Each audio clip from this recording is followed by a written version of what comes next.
Thursday, May 7th. That hesitation was because I forgot what day it was. I'm trying a new arrangement here too. Not sure this is going to work. I may have to tinker with this while we are doing stuff. All right, sounds good. It's not muffled. All right, except the glare, lots of glare. Is that what you're telling me?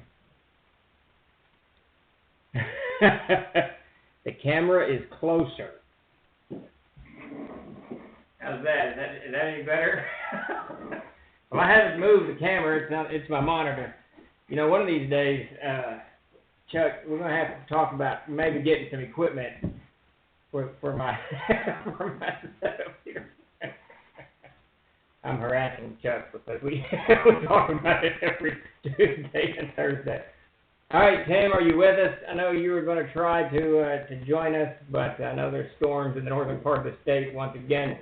How's it going, DM Samuel? Big and Whistle, how you doing? We're trying to see if Tim's going to make it this evening. My guess is it's a no-go. Are we not streaming? Chuck, are we streaming? I'm seeing Elisa on our stream, which I love to see. However,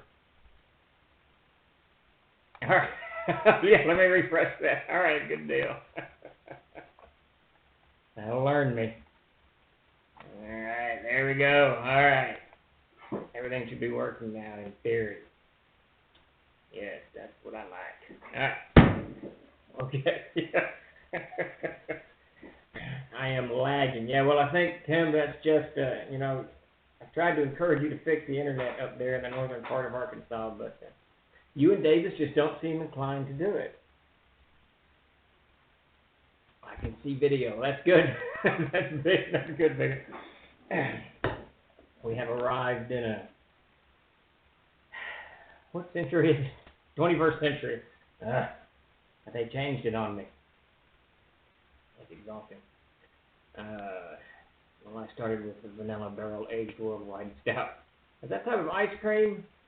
Man, Jason, I got ice cream on my mind. So if you've got some ice cream you can send through the internet, that would be fantastic.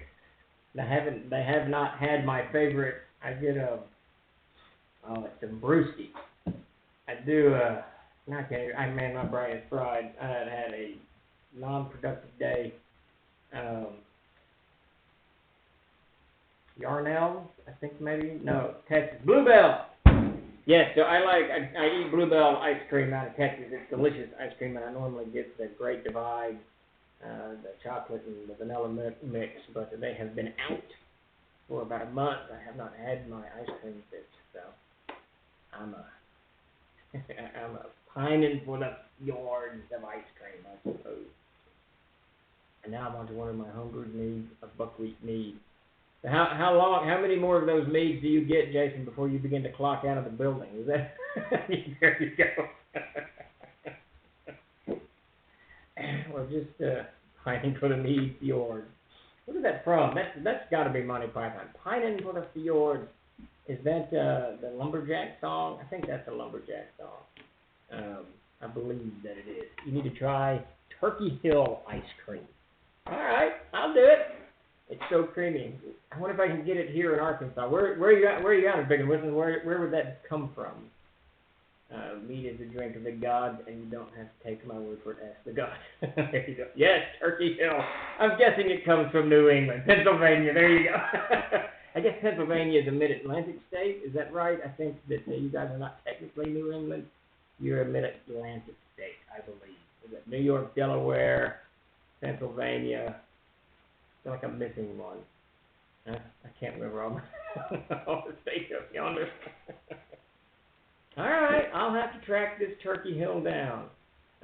There was plans that we were going to a convention in Maine, I think, so I don't know if that's going to happen now. The parrot sketch, there you go. Pining for the fjords, yes, it's where they're dying, and where the parrot has died, the deceased parrot, and so forth and so on. So if we make it out to this convention, we'll track down this Turkey Hill ice cream and see what we can. Norwegian blue. Oh, Norwegian blue, beautiful. Man, Michael Palin was my favorite of that crew, and that dude could do no wrong. And his Around the World in 80 Days, I think that was that something. He did some kind of Around the World show too later. It was really, really funny. He's just good people. We have it in East Tennessee and Southwest Virginia. Man, it might have made it this way. I will check. We've got a big ice cream section. I will check tomorrow. I have never heard of it. But I just go to Bluebell. If they get the Bluebell, I'll snatch it. And if they don't have Bluebell, I'll get Yarnell, which actually is an Arkansas-based ice cream, which is pretty good. But I'll track this turkey stuff down. I like me some ice cream. It used to be, in fact, my first official job was a soda jerk at a malt shop. I made man, Jesus Christmas. What is it? Shakes, milkshakes. I used to make milkshakes. That was my job at that soda shop. I would make milkshakes. We had just gotten a Pac-Man machine in. Everybody was geared up playing Pac-Man and having a good time. Yes, I did, Chuck. Yes, I did. On a practical note, for anyone back at 𝐓𝐫𝐢𝐜𝐤𝐬, I just posted the first ride of the Amazing Adventures Facebook group. Yeah, I saw your post on that, Jason. It's a good catch. But people can get it in the SRD, so they will be happy. It's all good. All right, so I think that we are here for GM's Tricks of the Trade number 49, which is I'm still suffering. He's not picking up the whole show. So GM's Tricks of the Trade number 49, and we are talking about campaign mechanics. It's kind of a part two of what we were talking about last week. In fact, a couple of the tricks here I think were directly related to discussions that we had last week on how to manage the actual running of the campaign, not setting it up and whatnot. So, and I did notice that I turned the GM Tricks of the Trade over to Tim for final editing and formatting, and I had not put any introductory material in it, so I completely dropped the ball on that. How's it going, Blazing Eye? Thanks for joining us. Speaking of which, for those of you who have just joined us and are new to the channel, please give us a follow. We sure appreciate it. And if you could spread the word, anything you can do to help us get the word out for both GM Tricks of the Trade and the Troll of Games Twitch channel. We sure appreciate it. So we are going to dive right in here after talking about ice cream and mead for a little while. We're going to dive right into the GM Tricks of the Trade. I tried watching the last GM Twitch and it wasn't on Twitch. Rhino, Rhino, that sounds like an issue for Chuck to handle. But I watched it. I watched a little bit of it today, trying to remember part of the discussion that we had last week to recap. So I'm not. It should be on there. I did have to refresh. It wasn't there for a little while, and I refreshed my browser after poking it around, and there it was. So I don't know how the mystery of these things. These things are a mystery. I don't know how these things work. Let me just quit talking backwards. I don't know what. I have just finished the latest season of The Last Kingdom, and it was fantastic. If you have not watched that TV show, I strongly, strongly recommend that TV show. It starts kind of slow and gets better and better and better as each season, and they just closed out season 4. If you play any kind of role-playing game, The Last Kingdom it's going to hit you right. It's very, very, very well done. And by season 3, it's really just an adventuring group going on these adventures, weaving themselves in and out of politics and all of this stuff. Yeah, there you go, Bloodwild. Very good TV show. Strongly recommended. Vikings 2, very good show. So there's a lot of good stuff.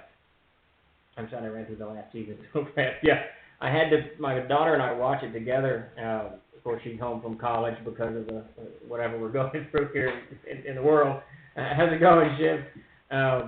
But she likes to binge watch these things. She wants to sit down and do. She's a big Peaky Blinders fan, and she watched like the entire season 5 or 4, whatever the latest one was, in like 26 hours or something, whatever.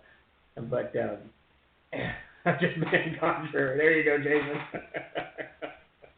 Yeah, I made a mistake, Jason, in my game group text thread of poking fun at Star Wars last night, and I got soundly trounced by my players and was driven out of the whole discussion. So it was great. At any rate, let's, all right, fire, let's see, he's talking to Chuck, okay, good deal. So yeah, everybody, thanks for joining us. And as always, when we dive into these GM tricks of the trade, I love to hear from you guys. We all do. So post your comments and questions and observations here in the thread. It makes for a much greater learning experience as we all can kind of rely on each other. And I know a lot of you all have been gaming for a long time and have run into innumerable issues that you've had to tackle. Definitely throw that out there.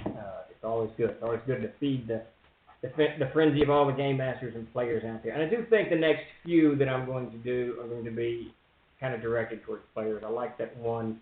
I did 3 Jim's Tricks of the Trade ago that was kind of directed towards players, how to do. So I think we're going to shift gears for a couple of weeks coming forward. But so tonight we're here to talk about campaign mechanics 2. And well, what I did, Jason, I did 2 weeks ago, I did things characters can do to keep themselves engaged. Players can do to keep themselves engaged. And I like the concept of that, our entire, discussion in the last 2 years has been about how people can be better GMs and run better games and all that stuff. Well, there's another gigantic component to role-playing games, and that's the other 80% of the people playing the game. And those are the how's it going, Knight? And those are the the players. So, and a lot of the game rests on the players' shoulders. How they react, when they react, what they do, how they feed into the GM, or how they can take away from the GM, all kinds of stuff. I think it would be a great, nice, fertile field for us to kind of dive into, both from as a company, Troller Games, but also as a community. So that we can just help, because there's a lot of players, they've never played the game. They sit down and someone's running it, and they don't really know what's going on. Are they supposed to adopt a voice and dance around or whatever we do? Which I don't really think any of us really dance around, but some of us might. Who's to say? I don't know. Is Tullis in this room somewhere? All right, so we're already almost 15 minutes into this crazy string, and we haven't even begun talking about GM's Tricks of the Trade. So, DMing is an interpretive dance. We should do that. That's what we need to do. DM Samuel, we need to do. And Davis did some TikTok videos. Isn't that the big thing now, where you do that? Whatever people are doing.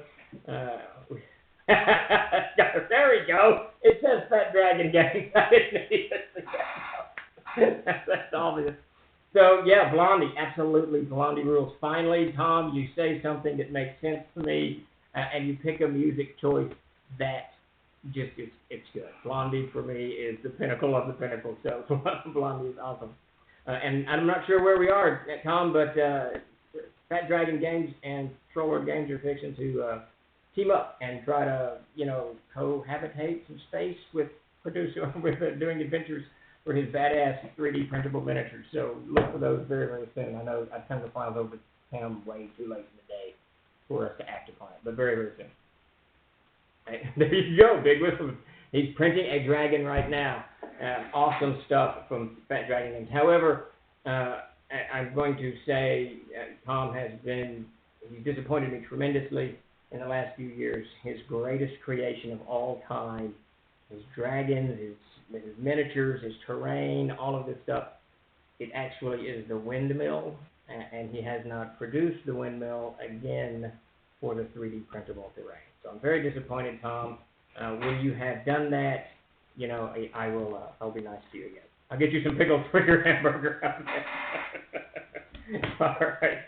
So we're going to dive into, at long last, into GM Tricks of the Trade. As I mentioned earlier, we are talking about campaign mechanics, and just so that you know, when did you do the windmill? I did not see the windmill. This is unconscionable that you did not tell me that you had done the windmill. It's my favorite. I had your paper windmill on my desk for like a year and a half, and until I knocked it off the desk and it didn't survive.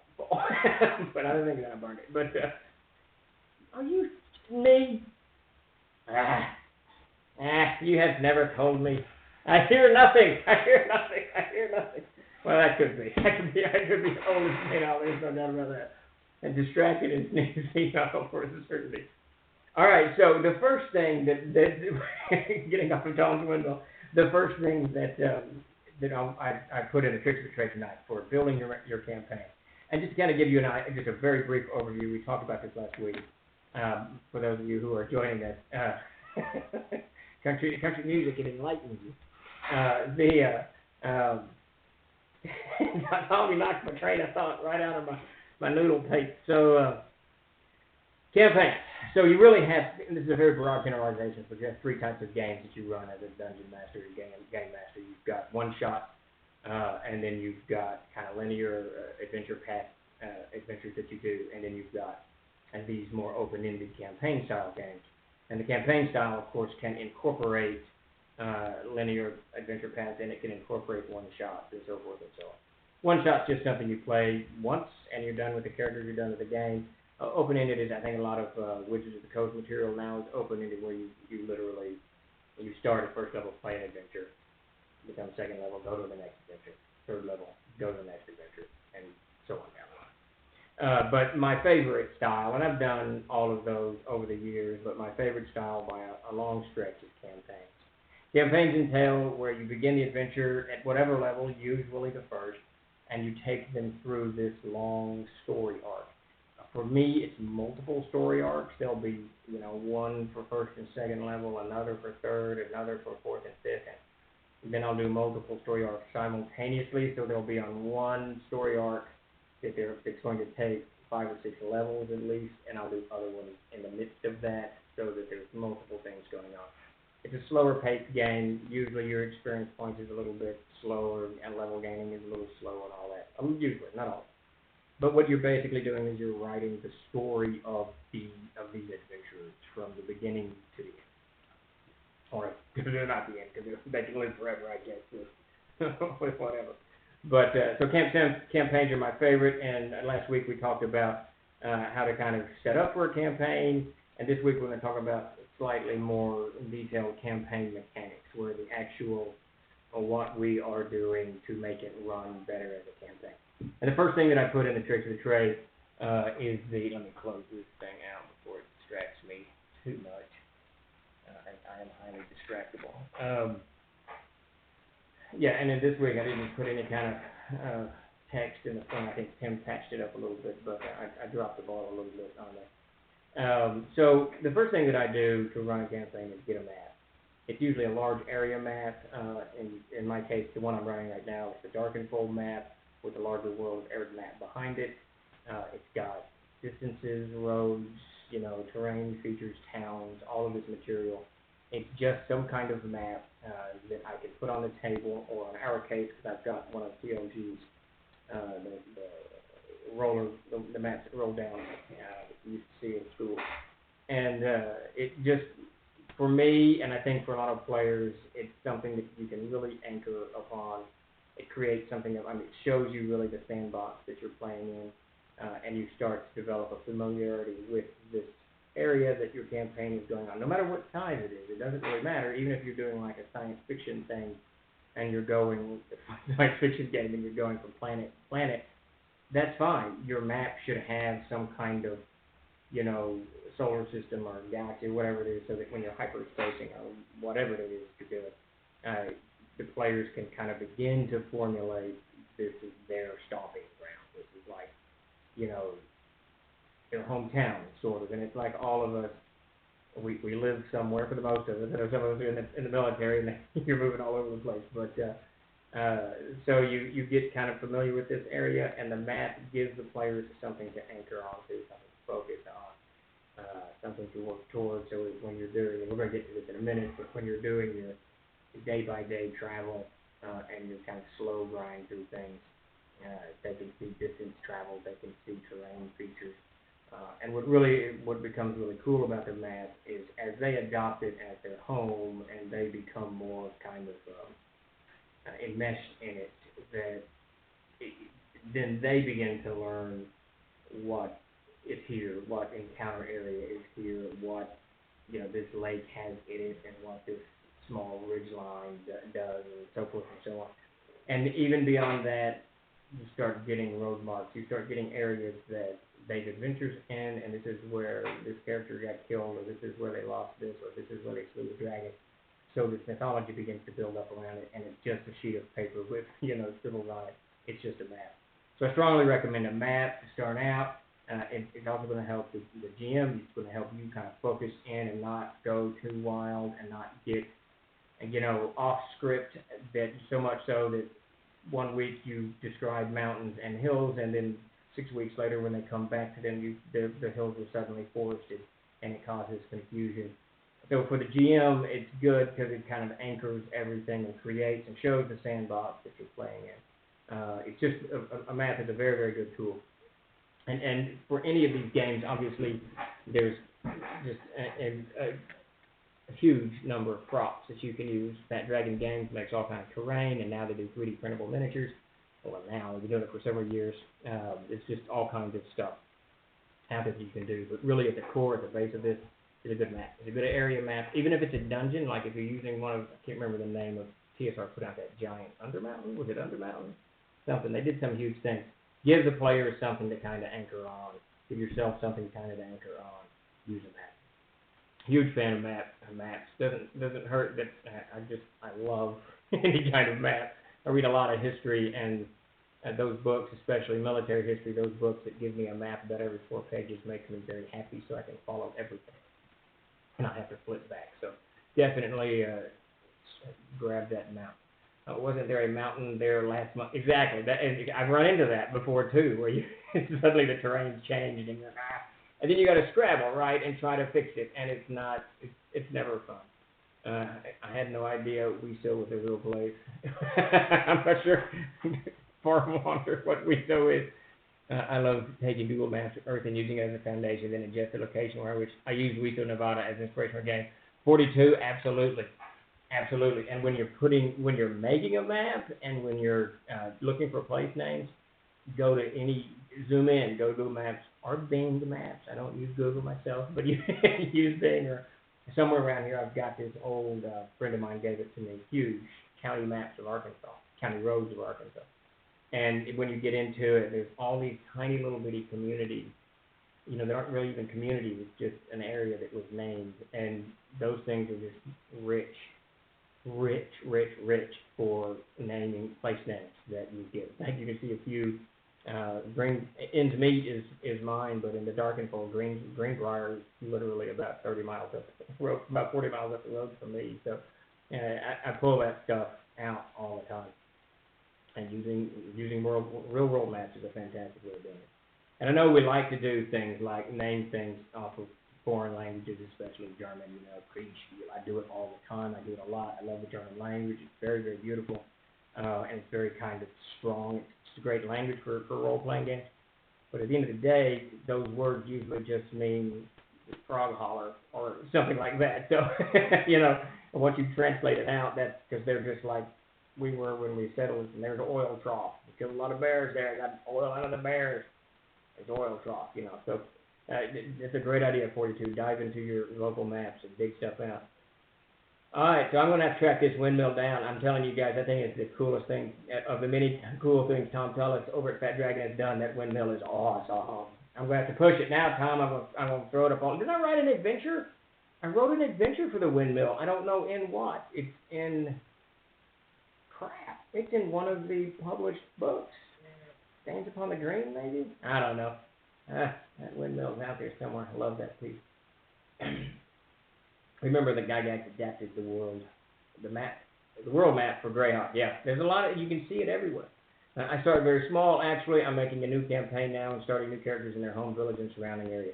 I like to do that as well. Now, of course, we've got the world of Erd for us. It's developed, but in the days that I didn't before that, that's really where 𝐓𝐫𝐢𝐜 started. It was just a town in this forest that they were adventuring out of, and the world kind of builds up around that. That's a great way to do it. And then you get to kind of build as you go, and then the players are part of even the naming conventions of it, and they're seeing it unfold. It's a great way to do it. That windmill is cool, man. That is very cool. Yep, that's exactly what I did. Use it for the names and sort of, yep, absolutely. Names are very, very cool. Okay, so yeah, definitely get a map. That's a huge part of setting up a campaign and running it pretty solid. The next thing I do, I almost forgot Chuck, but I'm there for you. The next thing I do is track time.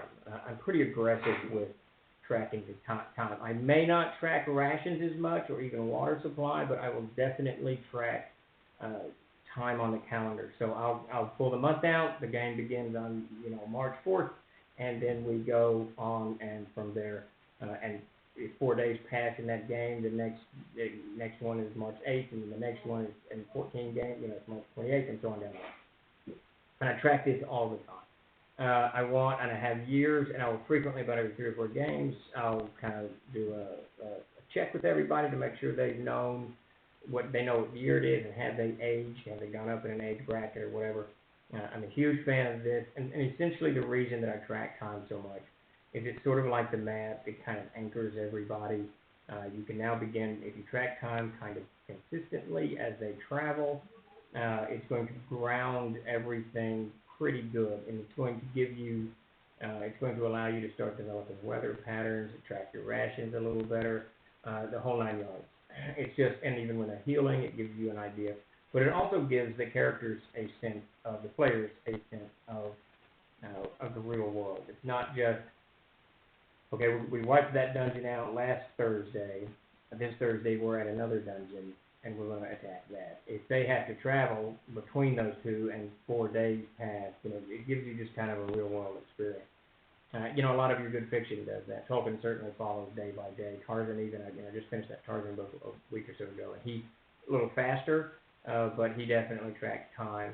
And that's another part of that is you don't really have to spend a huge amount of time on each day, but you do need to track time without a doubt. And that actually leads us into trigger the trade number 3. But does anyone have any questions or observations? Throw them in here. I'd love to hear from you before we dive in. Consumables and time are both easy to track in games. See, that's going to be the thing that comes out of it. I used to just do a little tick, if a day passed, I'd scratch a line, and after 5, you do the 5, whatever, the diagonal one. And then I began to do circles, and I would track it that way, and then I could keep a good tab on it. So I always had something that was going on. And then later, I decided to kind of evolve that and write out, day 1, they met their day 2, they were at the bar day 3. So that if I knew that if the game began on June 4th, that here's these 3 little events, and now it's June 7th, beginning of that game. But you're right. Night 51, 50, GDP is going to change all that. It's going to bring a whole new level of the GM's ability to track what's going on, and even the players to track what's going on. It'd be just great. I mean, we're not accustomed to it, but it'll be fantastic. I love certain aspects of the digital side of where we're going. I think it's great. And in many respects, it's going to make playing easier to track, and less craziness. I've got so many notebooks heaped and piled around from previous games. It's absolutely insane going through them. And sadly, my penmanship hasn't gotten any better in the past 3 years. And there's another great resource for prehistoric Earth over various periods that I've used for my own campaigns.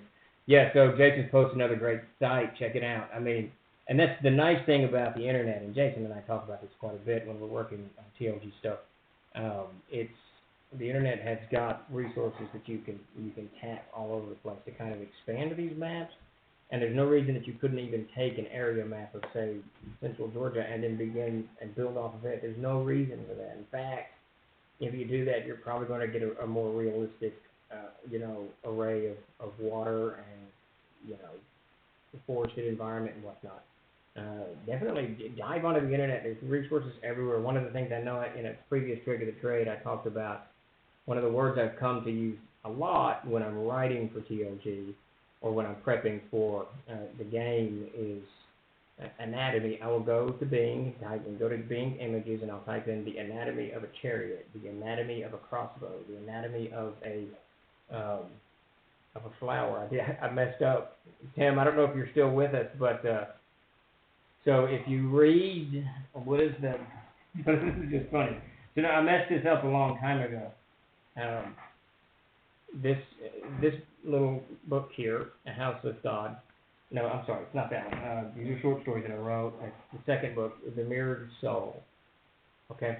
So in the Mirrored Soul, one of the adventures, I'm sorry, it's not even that. It's in the third book that I'm working on now. It doesn't matter. All of that's irrelevant. The point is that I made a story where they have to go, they're in the Gotland, and they have to go fetch this magical flower. And I can't say the name. I always forget that 𝐓𝐫𝐚𝐝 flower or something. And if you take the roots of the flower and put them in it, mash them up and put them in a tea, they become healing potions. Well, when I did that, when I described the flower, I got on and I typed in the anatomy of a flower, and it's designed off of the type of delphinium, I think is the way you pronounce that. That has a little bells almost. The flowers are bells and kind of hang down. Insanely beautiful flower. Well, apparently, those, if you consume those, according to my wife, they're not at all. They don't heal you. They're actually quite toxic. so I actually, in doing my vague research with the anatomy of a flower, picked the wrong flower and basically created a healing potion out of something that perhaps is a bit toxic if somebody eats it. Now, in my defense, it's the roots. I say you got to break the roots up. So maybe the roots of these flowers are not toxic. But I don't know that I'm going to fix that. But if you are ever doing some live action role playing, do not take any of those flowers and eat them. Apparently, they're very, very toxic. So that just didn't work well. I mean, I don't know if I'm going to fix that or not. Because it's in the Monsters and Treasures of Erd. It's in the Codex of Erd, the original Codex of Erd. It's been out for a little while. So I just don't know if that's going to get fixed. We'll see. All right, so on to Trick of the Trade number 3. And this is probably my favorite, the thing that I am the most religious about. I have deviated from it once in a while, but I try not to. And when I do, a few of my players get a little aggrieved at me because I do. And essentially what I do is I track every day. I don't fast forward time. I might, a day might not take very long for me to describe. It might be 5 or 6 seconds. But if it's a 7-day journey from point A to point B, I will, on day 1, you guys move down the side of the mountain, and you can pitch a camp here. You guys keeping watch, and then I'll have them set their watches, ask them what they're doing, and, describing characters and kind of engage them. And then day 2, you cross the creek bed and start moving down the valley, and that's just how I do it. And it doesn't take more than a minute or so for each day, but each day is played. And so if it is a 7-day journey from point A to point B, you're talking maybe 5, maybe 10 minutes, unless you have a random encounter, maybe 10 minutes of game time to get there. But it creates this depth to the game, and it makes the players, it makes the players kind of buy into it more.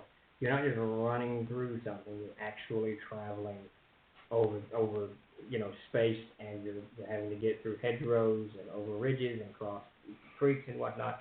And it creates this whole sense of reality about it. It's much like when we want to go somewhere. I want to go to the burger barn in Tatum, New Mexico all the time. It's the best burger I've ever eaten in my life. But if I go, it's a 15-hour drive to get there from where I am, so it's going to be a bit of a journey, probably 2 days, at the least, if I go in that direction. The burger will be infinitely better if I actually travel it, as opposed to if I just be bopped over there and had the mail order me a burger bar. But I wonder if anyone doing live action role playing has ever carried a probably not. But So I'm very religious about tracking or making them go through kind of the daily routines of travel and adventure. I do random monsters during all of this. They're healing, they're casting spells, they can do all kinds of stuff while they're traveling that night. They may cast some spells to track their enemies, whatever, use magic items, crystal ball, whatever it is that they're wanting to do. So it just gives a lot of depth. A whole lot of depth to the game. So I strongly recommend that you do just day by day by day by day. And again, even if it's just something as simple as you say, you travel 4 miles today, set up camp. And then have them go through a little bit of it, because it gets everyone involved in the game more and grounded in reality. And that's really, at the end of the day, with a campaign, you want them to walk away with a story that they live through, and they can't. If you skip whole swaths of time, they can't really live through. The only time this kind of breaks down, is the seasons can be extraordinarily long, and sometimes they may not do anything for a little while. So, I mean, you end up every week you're gaining a level because it's taking so much time. So it gets a little bit unrealistic how fast the experience can accumulate in game time. But all of that's very, very manageable. Once in a blue moon, I'll actually say, you all winter down for 4 weeks. But it's very, very rare. My players don't really like it either. Especially Todd. He wants to play each day. He wants to build a campfire and build that, which is great. So definitely, I strongly advise every day counts. Play through every day. See what's going on. Was it there as easy top probably? They always ask him what they talked about during camp. Yeah, that's a good idea. And anytime, we've talked about this before. That's a great point. Anytime that you can stop talking as the GM and allow them to talk, that's a good thing because, role play out your plans for tomorrow, role play out whatever, and it's a good thing because then it's more character development, it's more everything, and it's less on you and it's more on them, and they're more engaged in it, playing a little bit more. The hardest thing I think for players, and it's very easy for GMs to forget this, is that a lot of times they're just sitting there, waiting, and it can be a little on it. So anytime you can engage in it is a good thing. Thanks, by the way. I've now looked up Tiny's Burger Barn in Tatum and have planned a trip for the weekend. Are you close? Oh, damn it! Damn it, Mad Matt. I got to tell you, man. So we were on vacation, and we were headed to Roswell, of course, because I love Roswell. The family they humor me. They, will go. But I absolutely love going to Roswell. Great town. But the last time we went up through southern or central Texas or whatever, New Mexico, and ended up hungry as anything. And we stopped in at Tiny's Burger Barn in Tatum, New Mexico. Tatum is a tiny little town. I think it's got, 300 people in it, 40 houses maybe. I don't know. The only restaurant that I saw was the Burger Barn. We pulled in. They served a gigantic burger, great fries, and my son, who didn't want one, he had just woken up, he just wanted some bacon, and they gave him a plate. I shit you not, that plate was huge, a mountain of bacon on top of it, and we all ate. It was so delicious. It was so delicious. So if you go this weekend, Mad Matt, tell them I said hello. They won't know who I am, but tell them a fan from Arkansas says hello, and I have been singing their praises for 2 years now. So it's a fantastic, absolutely fantastic restaurant. Super friendly people too. Everyone in New Mexico is crazy friendly that I ran into, so it's just a good place. If I ever pick up roots, I'm going to New Mexico. I found that I discovered that I really like the desert. It's really cool. I like trees, it's all great, grass, it's all great, but I like open spaces, blue sky, and hot. I don't like being cold. All right, so on after every day counts. We're going to dive into two things just kind of lightly this time. Bacon heaven. Oh yeah, Chuck, it was crazy. The amount of bacon on that plate was crazy, and it was good. Oh, it was good. There's not much time for meaningful character development, development conversation when you're bashing your input. Yeah, no, there isn't. Really, you're dead on. If you don't give them time to role play and time to play their characters, and just step back as the GM, then they won't ever get anywhere with it. And if you play through each day, it helps doing that, and it helps, even beyond that, it helps engaging with NPCs, it helps them kind of marry in with the map even more. It's just a good idea. But definitely, yeah, you gotta let them role play. And character development is a huge, when you're in a campaign, you really don't want it to be two-dimensional. You don't want the players and their characters to be two-dimensional. That's a fantastic point, Willie and DM guys, because I hadn't thought about that. You don't want them to have two-dimensional characters because they're not going to be a mover in that campaign arc, that story. They're just going to kind of be there, participating as it unfolds, and you don't want them to do that. You want them to drive the campaign. You want them to help you, create whatever it is that you're doing.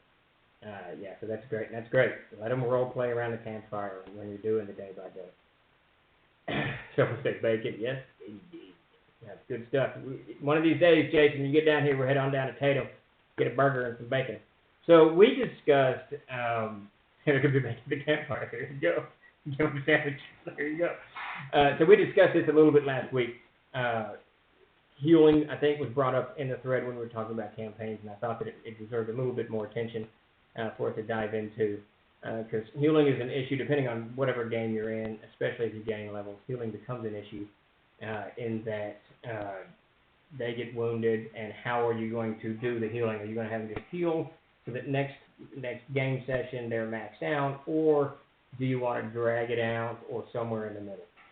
My preference on that is to drag it out. I don't like to hurry the healing up. I want it to be now obviously you can do magical healing and that hurries it up and that's great. But beyond that, I want them to heal normally. Now in Castles and Crusades, the standard rule became kind of the standard rule that I use, which is you heal 1 hit point a day, so long as you aren't doing anything. If you're doing anything, you don't heal. So, and that's, so you just do it one day at a time. You gain a hit point. If you rest it, if not, you don't gain anything, and you got to wait for the cleric to get his healing potion or healing spell back and heal you again. And I'll also do, if you're not negative, you've got to rest 7 days. Even if the heal, the only thing I'll allow to bring you up and out of that and heal normally is without resting for 7 days is a heal spell. Other than that, you're down for 7 days. You might be able to move, you might be able to do a little bit, but you're out of the running. And this is part of the whole tracking time and the whole kind of realism thing that I really want to bring in when I'm running a campaign, and fast healing is not it. And I'll tell you, I think that one of the coolest instances I've ever had of this, and I talked about this last week, I think, Matt Golden's character, co-creator of CNC, Matt Golden's character, Kai, who's in the game we're running now, he was wounded session whatever, and I can't remember now what it was, but it was like 7 or 8 sessions before he had his full hit points back again. It was crazy. He stayed wounded for so long because he would heal a little bit, they'd heal him a little bit, and then he'd get wounded again. And it was really cool because at no point was, in that, huge arc, at no point was Kai capable of, he was capable, but he Mac would not appreciate that comment. At no point was Kai at max, and it creates this slight level of tension for everyone at the table, and especially the player. Mac loves that stuff, I love that stuff. So I never fast-track the healing. I never roll through it. There's multiple ways to heal, of course, and especially in the Adventurer's Backpack, we've gone out of our way for Castles and Crusades to create a number of ways to heal so that you can move that forward if you want to. But so far as wounds are concerned, drag it out. Just drag it out to the bitter end. It's so fun listening to you. Over the years, I've gotten overly clinical about role-playing, and I've slipped on setting the moment, the feel. Thank you. Oh, well, thanks, Matt. Appreciate that. It's running games, and it can be tough because especially if you're GMing, it's easy to get burned out, especially if you run like 4 or 5 sessions in a row and it just nothing clicks. It doesn't click with the players. They don't jive with you, and it just kind of gets all kind of unwound. It can be very discouraging sometimes, because at the end of the day, you're trying to tell a story that they're weaving through, right? And they're part of it, but it can be challenging. Well, I'm glad you're enjoying the sets, the streams, whatever this is called. I love doing them. It's taken me a little while to adjust to the modern era of all of this, but it's pretty cool. So definitely, but thanks for that. Very, very much appreciate it. Definitely slow the wounds down. Don't rush it. Just let it be part of the game. Now, a little bit of caveat. At first level and maybe second level, you might not want them to stay wounded too long because they can't survive blows to begin with. But then again, at that level, the cleric can heal them relatively fast, right? A couple of cure light wounds should be able to pass it. So their hit points aren't so huge to begin with. Really, the healing for me become a problem around 12th level. We lost the cleric. Davis was playing the cleric. He had a quick game for a while, hadn't come back yet. So when they lost the cleric, which obviously had a lot of healing, and they're all average 60 hit points, there's 4 of them, 60, 70 hit points, whatever it was. When they take major damage without me fast-tracking time, the healing became an issue. So we began kind of creating, that's when the illusionists took on a healing role, and we did other things, Castles and Crusades. I think soap. We have medicinal bandages now. It's kind of got, the idea is that whoever manufactures them puts healing, blessed healing lotions in there and what have you. So when you wrap your wound in a bandage, it helps heal. Okay. We've done a lot of stuff to try to kind of patch that healing gap up so that the cleric isn't such a necessary member of the party and a member of the party that is bound to a healing task. Now, I do know that some RPGs are built that way, and some players really love to play their cleric that way. I've watched some of these online videos that my son plays over on his stream, the Troll Tusk. Some of those avatars, their job is to heal the fighter. So they'll stay back and watch people can leap in and heal and leap back out, or however that works. And that's fantastic. But so far as I'm concerned, I don't like to constrain any player in any one capacity. Davis played a cleric. He rarely got healing potions. Now, our healing spell, he didn't like playing the medic. He wanted to do the Ramses type cleric from, the movie Moses when he's speaking, so let it be written, so let it be done type of thing. That's what he wanted to play. And if all you're doing is patching up wounds all the time, you can't do that. So it's kind of tough. I tend to be a lot more generous with the healing. I allow level plus con bonus per day, regardless of whether you're at full rest. If you're not doing anything at all, it doubles. Which is ironic since Steve is more forgiving with killing players outright in combat. Yes, it balances out somehow, Jason, somewhere in there's a middle. Well, and that's the thing, and you do, and Jason's got a great point there. You do have to, now my campaigns are huge. They go for years of gameplay. I mean, we've been playing the one I'm in now, 2007. But if you're somewhat more constrained, or you've got other things kind of entailed, more combat, less role-playing, or whatever type of game it is that you want to play, you do have to mitigate your healing. And that, and what Jason's talking about there is a perfect example of the way I do it became a problem, a serious problem about 12th level where they just weren't ever getting healed. There was not enough, because the cleric was gone, there was not enough healing at the table to actually heal them unless I threw out healing potions and healing stats every flipping game, which I'm just not going to do. That's just not going to happen. I'm very stingy with magic. I don't like to give it out to begin with. I don't know why, but I am. And throwing out healing crap every game was was not practical. It's actually where I created, and this is somewhat to combat my concept of that. Yeah, but I created the Nord stones, which are essentially these stones. They're in one of the books. I don't know which one.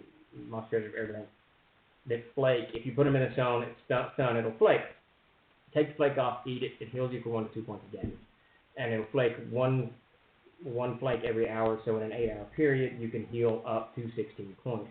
And Todd ended up with like 6 of these things. So he would set them out on a rock for 2 or 3 hours in the morning, cultivate his things, and heal himself up. And it worked very well. It kept me from having to give them magic items, and created a way for them to heal. And those are that's the direction we began to explore, so that we wouldn't have to go through what I went through. But other ways to do it is exactly what Jason is talking about there. You can actually help a little bit, have them heal a little faster, if that's what your game calls for. So definitely don't just go the way I do, because it can be a grindhouse sometimes. But as Jason said, he kills characters a little faster than I do, so there's probably an equilibrium somewhere in that mess. Which brings us, that's a great segue, Jason. You did that brilliantly. That brings us to the last trick of the trade, which is character death. And we talked about this somewhat last week. I want to make sure I get my on point on this one. So generally speaking, in your campaign at low levels, it's easier, just in the big picture things. When you lose a character in a campaign arc, it can be devastating. One, the players may have close ties to the characters may have close ties to that other character, so when they're killed, you've broken that bond and you've kind of demoralized other players at the table. Two, that character that just got killed may have important roles to play. They may have information that you need to get out. There's just a number of things that can go awry in a campaign, in a long, overarching campaign. This gets worse as the characters get higher in level. When they're lower levels, it's okay. Obviously the campaign's not much developed. Then you lose the first level character, make a new one, move on. But in higher level campaigns, it becomes a serious problem. Characters get killed, and then you've got this really a giant hole to fill. It's sort of like watching, Star Wars is on my brain pan at the moment, but it's sort of like watching Star Wars and then Empire Strikes Back. Han Solo gets killed, and he doesn't come back; he's dead. So this is a problem for the story, right? This makes whole Star Wars thing, the whole Return of the Jedi and whatever's coming next actually become a little bit difficult. And that's why as campaigns develop, it's not that I'm reluctant to kill characters, because the nicer thing is when they're at high level, they can actually resurrect. If a high level character gets killed, you can resurrect them.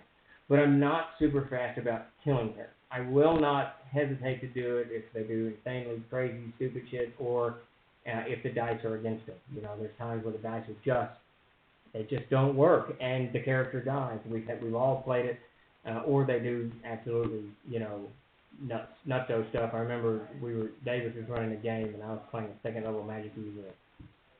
We were being attacked by these boar riding goblins or kobolds. Well, no one would jump out of the little pit that we were in to fight them, and I got mad and cast magic missile, pulled my dagger, and charged one and promptly died. So in that instance, it's a good, you know, I deserve to die, definitely, but I kind of shy away. And the way I shy away from killing characters is I redirect. And really, I shouldn't, this part of the discussion shouldn't be about killing characters. It should be about redirecting. And this is really what I'm talking about, as opposed to annihilating that character or, you know, in whatever capacity in your normal dice mechanics. I redirect the actual damage. I'll do things like equipment damage. I'll damage hit points. I'll do damage, you know, wounds that cause movement rates to slow. I do all kinds of stuff. I think one of the most recently, I had someone, they got clocked in the head. It was a natural 20. I didn't want it to do the damage, so I just quickly mitigated it where it twisted the helm. This is at a convention, I think. This is at a helm. The helm covered half of the eye when it turned, and it caused so much pain and ear-ringing that they had a -1 from their initiative and a -1 to attack. And what I did there is I just redirected my damage. I didn't want the character to die, but I did something to make sure that they walked away from the battle knowing that this was a hard-fought battle. You break equipment, you destroy shields, weapons, backpacks, magic items, you bust potions, anything that happens like that helps you take that damage, redirect it, so that it's not annihilating the character. And what's nice about it, like if you damage their armor and it reduces their AC by 1, that actually makes the combat that much more tense. Because now they're getting weaker without losing hit points. They're getting weaker in other ways, and it makes them more nervous. So one of the major things I do to keep from killing characters, and this isn't, I'm not talking, you know, if they played into death or if fate is against it, but it's where I do not, and I talk about this a lot, the tyranny of rules. I do not like the dice to govern everything. It's fine that they govern a lot of stuff, but they already govern everything on that side of the screen, right? You can't really fudge those rolls much, but already a good chunk of the story is taken away from the storyteller, from the GM, because the players are rolling dice and chances involved. Whether they're stupid or smart or somewhere in between, it doesn't matter. The dice are running the game, a good percentage of the game. On my side, I want to control that. I want to control the damage that dice can do somewhat, and the way I do that, and the way it affects character death, is redirecting. I really should have called that redirecting damage, because that's basically what I'm talking about. It comes in, redirect it, the character survives, equipment does not, and it has a nice residual effect of now they got to go buy new equipment. Or the magic items you gave them that you don't want them to have is gone. So it's very, very helpful. I've avoided killing PCs. Let's see, I've avoided killing PCs too much. It is a great role-playing moment of emotion and feeling. I mean, only if they are being just not bright, or if they are not bright, or if they're in an epic moment would I do it. Yeah, absolutely. I mean, there's times where you don't want to take away from the character's death. I almost had a TPK not long ago.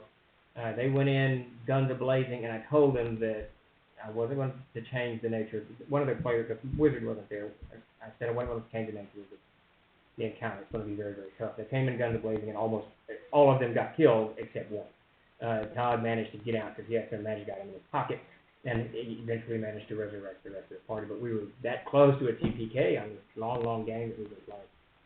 And in those instances, that's the fate, and you're dead on, Mad Matt. That's exact. That you want that tense moment, and if there's no fear of death, if you've never killed a character or if you've never done anything, you're never going to get that tense moment. If they succeed every week, week after week after week after week, they might say they're having a good time, but they're not. There's got to be some kind of tension in there, or if they're not having as good a time as they could be, because there's got to be something there that gets that adrenaline pumping, gets the emotion going. And the great thing is about role-playing games, most of them, if you die, there is a more than heightened chance that you can bring them back. So, so death isn't permanent, which is a nice thing. In Amazing Adventures, there's actually a fate point mechanic that allows players to spend fate points to come back from the dead. See, there's a nice mechanic in there that allows them to kind of play into the whole thing. A DM random death of a PC is not a good idea, but allowing for consequences for their choices, that is a good thing. Random encounters with powerful creatures through no fault of their own, and PC dies. That isn't satisfying for anyone. A meaningful death can be satisfying. Absolutely. It really can. And the nice thing about it, if a character gets killed and kind of dies heroically, it creates a whole new epic feel to that moment.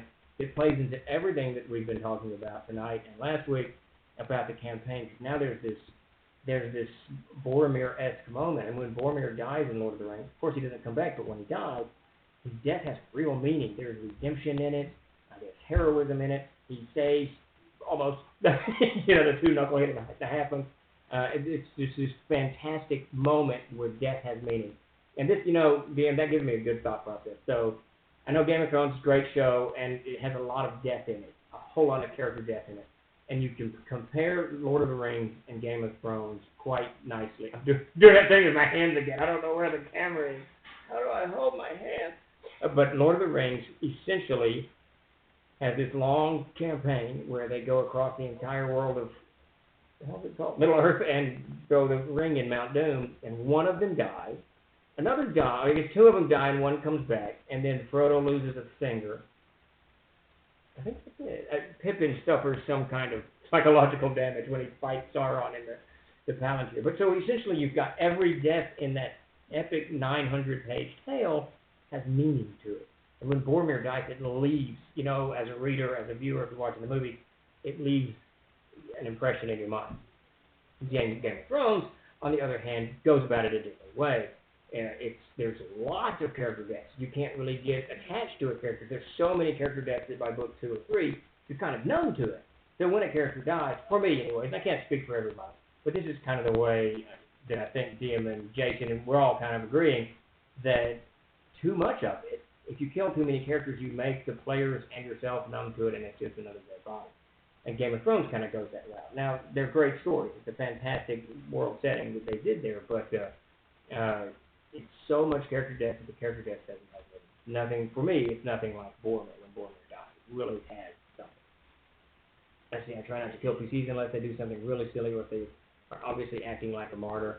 I had a paladin once who basically went single-handedly against a few ogres to allow his party to escape, so yeah, he died, but heroically. Yeah, see, that stuff's cool because that creates stories and moments that become part of the campaign or the game that they'll remember forever, and so are you, and that's meaningful death. I'm not a big fan. I think we're all in agreement. I'm just not a big fan of killing characters often. If they die heroically, if they die, really crazy stupid, or even if they die trying something that doesn't work, that's okay. But to have just death a constant part of your game is not, it's not good for a campaign. It's not healthy for a campaign. You're going to end up derailing the campaign pretty bad. And one way to mitigate that is redirecting the damage that you're dealing. If the encounter is too much, or the random encounter is too much, or the dice are really going against them, a great way to do all of that is just to redirect the damage and direct it towards, give them so that they have permanent wounds, that they have to have spells cast on them to fix. It destroys their equipment, all kinds of stuff. I'm big at exploding the globe of the eye. Their mace hits you in the side of the head, and the globe of your eye explodes. You're bleeding out of the socket. You can't see under your right eye. You lose 1 point of dexterity until it's fixed. Stuff like that. And they don't take any hit point damage, but now they've got a minus on their armor class or whatever it is. Anything like that to kind of bring reality to the game. Still damaging them.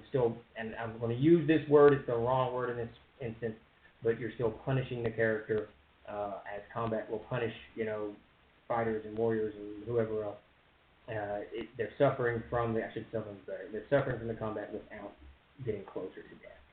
And that's kind of the key of trick number 5 on campaign mechanics. Are we talking about Game of Thrones? That was a terrible series of books, but the visuals of the HBO series were simply spectacular. Game Daddy, I'll say, I don't often comment, but I read those books through and through. I had figured out his writing style about book 3, and I could tell if a character was going to die or not. I could never get into the TV show very, very much. I don't know why. I watched bits and pieces of it, and the actress who plays Daenerys, one of my favorite actresses. She's absolutely vivacious, and I'm always laughing and happy. So I enjoy watching her on screen. But yeah, I need to probably go back and look at that. 𝐓𝐫𝐤𝐬, I completely overlooked that this year, sadly, because yeah, it is. We're going to do something for Amazing Adventures. It's not, the May is not over yet. We talked about it earlier. Maybe by next week. There's just so much Amazing Adventures going on right now. Jason is trying to wrap up 2 Amazing Adventures books. I just got 𝐓𝐫𝐤𝐬 wrapped up. I thought everything was done. I completely misconstrued that. That we're hammering these last 3 pieces that go into the Amazing Adventures 5E. And we'll, of course, do CFD versions of it. So it's huge. It is Amazing Adventures month, Amazing Adventures May, but mostly just at Jason and my desk, and Peter Bradley, because he's doing layout like a madman. If someone gets resurrected, it should be a huge deal. Yes. Going before the bishop with some high-level priest in a spectacular event where deity becomes raw fun. Yeah, absolutely. And it should cost them. It should cost them a lot of money or magic items or something. Something should come out, or they're given a quest or a deed or something that should come out. That's a great idea, Mad Matt. It really should not just be a restoration spell or a heal spell. It should be an intricate part of the campaign that you're running, so that it becomes as memorable as the character does. Get back up and resurrect. You're in. Tag him in. Yeah, coming back from death should be a very rare and should be costly or due to divine favor of the almost unheard. Absolutely, it's a good saying that you still have work to do. Yeah, I mean, it's it's a lot. Yeah, so it's character death. We should probably do a whole GM Tricks trade on character death. It's something to be, you just got to approach it. You've got to approach it carefully. I think that we have now approached, okay, we're going to do a raid. We have, I'm late for my game apparently. Mad Matt told you, even in the Fate Point mechanic, there has to be a big story and reason. Yes, absolutely. We've got to give some role playing into it to make it worthwhile. Apparently it's 9 o'clock. We talked about ice cream too much, I guess. Ice cream and Jason's mead. But, you really can't just drop by the media wall and pick up a rookie resurrection energy drink. That would be awesome. That would be a great magic item, Willie. That would be, what is that? The big monster, a monster drink, monster heal or something like that. Okay, so I'm going to be knocking off here pretty soon. Everybody, thank you for showing up. Very much appreciated. I love the conversation. Great stuff tonight. That was fantastic. We'll be back next Tuesday for Ask Me Anything, and again on Thursday for another GM Tricks of the Trade. We sure hope you guys join us again, and I'll absolutely love it you guys come out and Gang Daddy, Dr. Pepper. There you go. And Mad Matt, let me know how that trip to Tatum goes. Let them know that they're a fan from Arkansas and still talks about their burgers years later. So everybody, you guys have a great evening. Chuck's going to tell me to sign off here in just a moment, and we're going to go over there and plunder Pete. I think Pete's got silver ranking 3 on Valorant, that new game that's kind of a closed play test or whatever we're doing. So go over and see how he's doing in the world of online killing folks, video gaming. So good stuff. All right. Glad you enjoyed it. 𝐓𝐫𝐤𝐬. That's the Godzilla monster. Man, my brain is done. It is just done. All right, everybody. Y'all have a good evening. Chuck, we're waiting for you to tell me to shut this thing down, and then we will go plunder Pete, and I've got to get into my game that apparently started 4 minutes ago. We're off.